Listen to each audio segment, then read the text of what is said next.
Hello दोस्तों, स्वागत है आपका आली मैथ में। दोस्तों आज हम लोग बात करेंगे क्लास 10th में ट्रायंगल पढ़ेंगे। ट्रायंगल से जुड़ी हर एक क्वेश्चन डिस्कस करेंगे। ट्रायंगल क्या होता है, ट्रायंगल का प्रोपर्टी क्या होता है, पेरीमीटर ऑफ ट्रायंगल क्या होता है, एरिया ऑफ ट्रायंगल क्या होता है, इक्विलेटरल ट्रायंगल क्या होता है, टाइप्स ऑफ ट्रायंगल क्या होता है। ट्रायंगल से जुड़ा हर एक बात डिस्कस कॉन्सेप्ट सीखेंगे।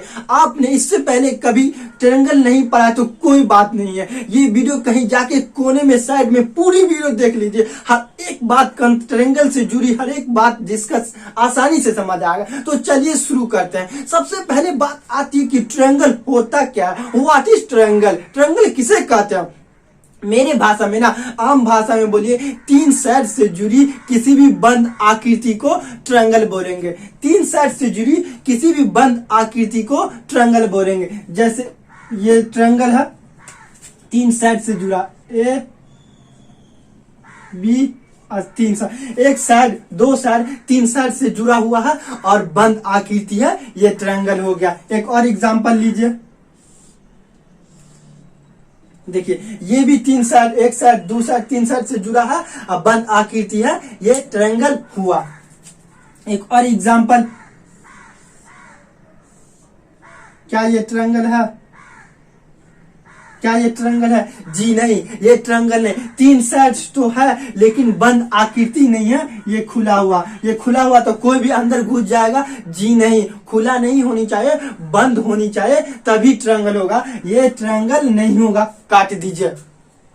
तो सिर्फ दो बात याद रखिए ना, तीन साइड्स हो और क्लोज फिगर हो, बंद आकृति हो, उसे ट्रायंगल बोलेंगे। एक और एग्जांपल लीजिए, ये ट्रायंगल होगा?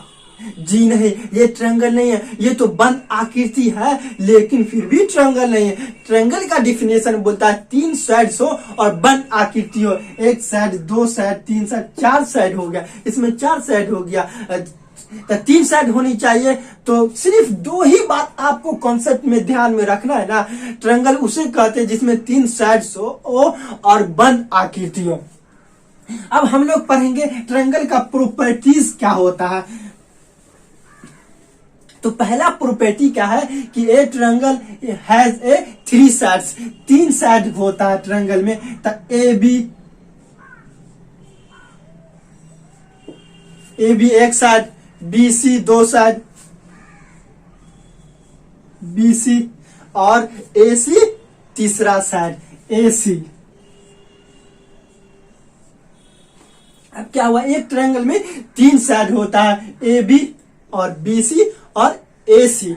उसके बाद एक ट्रायंगल में तीन कोण होता है, कोण ए, और कोण को ना डिनोट करते हैं इससे, इस तरह का सिंबल कोण को डिनोट किया जाता है। इस तरह का सिंबल है तो कोण को डिनोट किया जाता है। और ट्रायंगल त्रिभुज को डिनोट करने के लिए इस तरह का सिंबल का उपयोग होता है। इस तरह सिंबल रहेगा तो समझ लीजिए त्रिभुज को इंडिकेट, डेल्टा इसको बोलते हैं, त्रिभुज को डिनोट किया जाता है। तीन कोण होनी चाहिए, कोण ए, कोण बी और कोण सी, कोण बी और कोण सी। अब क्या हुआ, तीन वर्टेक्स होनी चाहिए, वर्टेक्स, वर्टेक्स ए, शीर्ष मतलब ए, वर्टेक्स, ये वर्टेक्स बी और वर्टेक्स ये सी। ये पहला प्रॉपर्टी क्या है कि त्रिभुज में तीन साइड्स होनी चाहिए, ए बी, बी सी, ए सी। तीन एंगल होनी चाहिए, कोण ए, कोण बी और कोण सी, और तीन वर्टेक्स होनी चाहिए, शीर्ष ए, शीर्ष ए, शीर्ष बी और शीर्ष सी। पहला प्रॉपर्टी खत्म। दूसरा प्रॉपर्टी क्या है, the sum of angle of triangle 180 degree, मतलब त्रिभुज के तीनों कोण का योगफल 180 डिग्री होता है। और तीनों कोण का योगफल देखिए, कोण ए प्लस योगफल बोल रहा, कोण बी प्लस कोण सी बराबर 180 डिग्री। त्रिभुज के तीनों कोनों को जब जोड़िएगा जो इसका सम आएगा तो 180 डिग्री के इक्वल होगा। दूसरा प्रॉपर्टी भी खत्म होगा। तीसरा प्रॉपर्टी का है perimeter of a triangle sum of three side. अब बात समझ में आते हैं कि पेरीमीटर होता क्या है, पेरीमीटर किसे कहते हैं। तो समझिए ये ट्रायंगल है, देखिए ना डिफिनेशन में ही सब बात समझ में आया। सम ऑफ थ्री साइड्स, पेरीमीटर को डिनोट करते हैं पी से, तब पी से डिनोट करते हैं। क्या बोल रहा है, sum of three sides, the three sides A B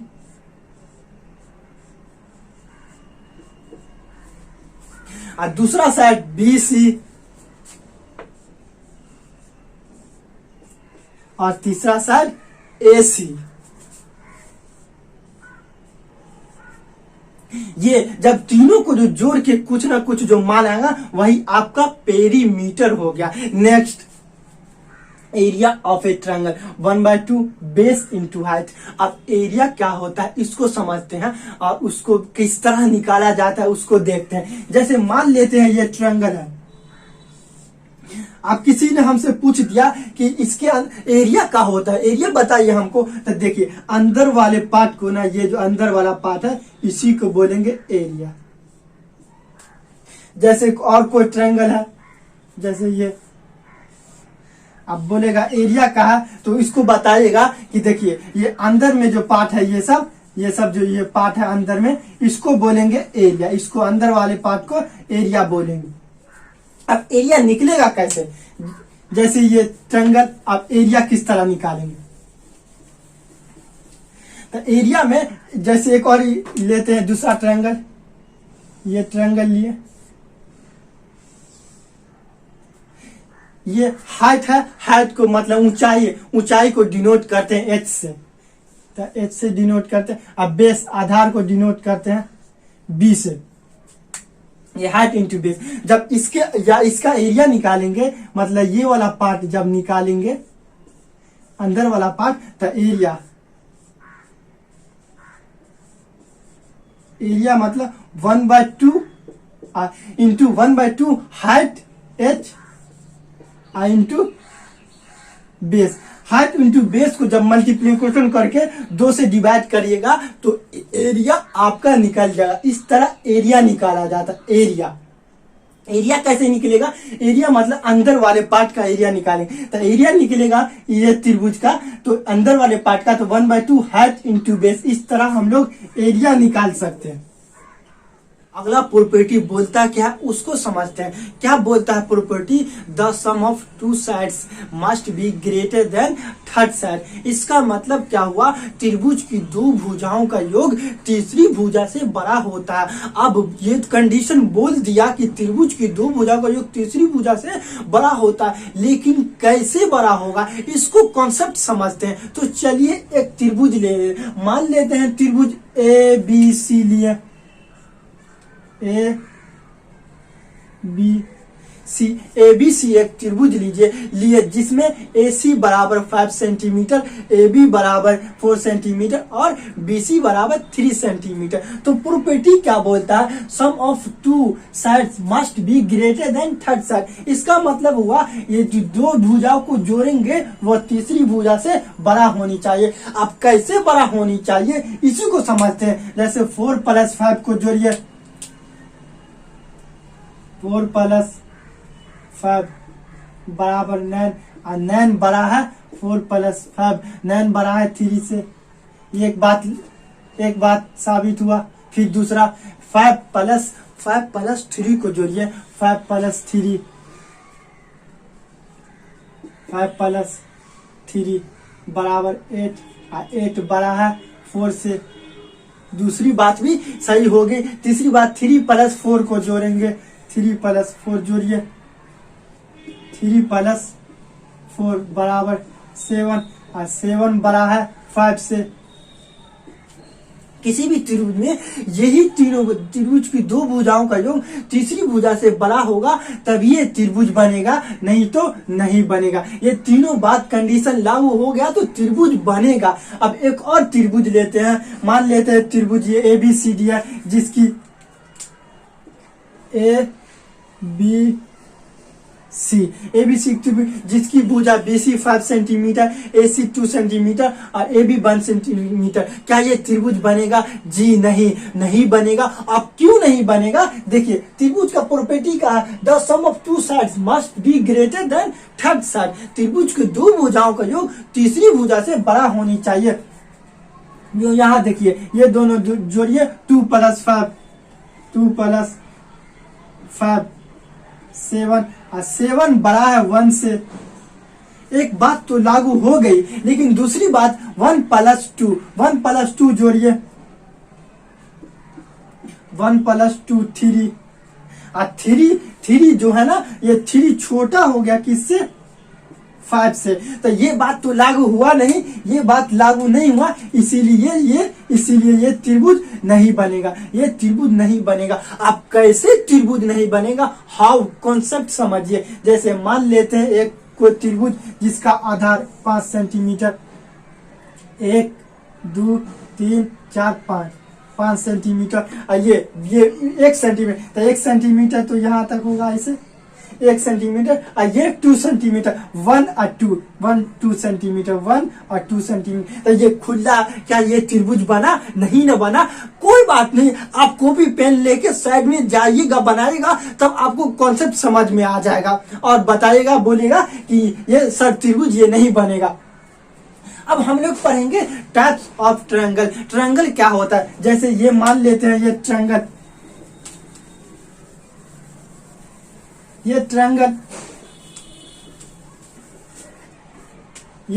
है, ये ट्रायंगल है। तो ट्रायंगल में 3 भुजा होता है, ये भुजा, 1 2 भुजा 3 भुजा, 3 साइड्स होते हैं और 3 कोण होते हैं। तब पहले साइड के हिसाब से इसका नाम रखेंगे, उसके बाद हम लोग एंगल के हिसाब से नाम रखेंगे। तो अभी साइड्स के हिसाब से नाम रखेंगे, जैसे ए बी सी एक ट्रायंगल है, तो पहला साइड के हिसाब से नाम आता है इक्विलेटरल ट्रायंगल। समबाहु त्रिभुज क्या होता है? नाम से ही क्लियर बाबू, समबाहु त्रिभुज वैसा त्रिभुज जिसकी सभी भुजाएं बराबर हो उसे समबाहु त्रिभुज कहते हैं। जैसे ऑल साइड्स इक्वल, वैसा त्रिभुज जिसकी सभी भुजाएं बराबर हो उसे समबाहु त्रिभुज कहते हैं। जैसे ये भुजा बराबर है, ये भुजा बराबर है, ये भुजा बराबर है। अब ये त्रिभुज में सभी भुजाएं बराबर इंडिकेट कर दिए, तो ये त्रिभुज समबाहु त्रिभुज है। तो कैसे बराबर होता है? तो इसको दिखा दीजिए, ए बी बराबर BC बराबर AC, ऐसे ही बराबर हो गया। और समबाहु त्रिभुज में ना सभी कोण भी बराबर होते, तब कोण को डिनोट करते हैं इससे, कोण A बराबर कोण B बराबर कोण C। ये बात हो गया। वैसा त्रिभुज जिसकी सभी भुजाएं बराबर हो उसे समद्विबाहु त्रिभुज कहते हैं। उसके बाद हम लोग आएंगे आइसोस्केलस ट्रायंगल। आइसोस्केलस ट्रायंगल का 2 साइड्स इक्वल, वैसा त्रिभुज जिसकी 2 भुजाएं बराबर हो उसे समद्विबाहु त्रिभुज कहेंगे। समद्विबाहु त्रिभुज होता क्या? जैसे ये त्रिभुज लिए, ये त्रिभुज है, नाम A B C नाम है। तो ये त्रिभुज की कोई 2 भुजा बराबर, ये दोनों भुजा को इंडिकेट करते हैं बराबर होता है। तो वैसा त्रिभुज जिसकी 2 साइड्स इक्वल, 2 साइड्स बराबर है, तो पहला साइड AB बराबर AC, ये समद्विबाहु त्रिभुज हो गया। और समद्विबाहु त्रिभुज की ना बराबर भुजा के सामने का कोण भी बराबर होता है। तो AB के सामने का कोण C और AC के सामने का कोण B, ये दोनों बराबर होगा। अब उसके बाद हम लोग पढ़ेंगे स्केलिंग ट्रायंगल। स्केलिंग ट्रायंगल क्या होता है? वैसा त्रिभुज, scaling triangle all sides unequal, वैसा त्रिभुज जिसकी तीनों साइड्स बराबर न हो उसे स्केलिंग ट्रायंगल कहेंगे, विषमबाहु त्रिभुज कहेंगे। अब विषमबाहु त्रिभुज बनता है कैसे?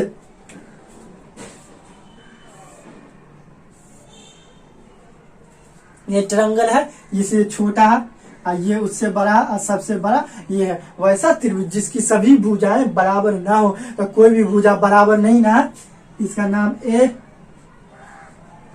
बी और सी। तो ए बी सी त्रिभुज है, इसमें कोई भी भुजाएं बराबर ना होता उसे स्केलेन ट्रायंगल बोलेंगे। Scalene triangle, scalene. तो इसको इंडिकेट कर दीजिए,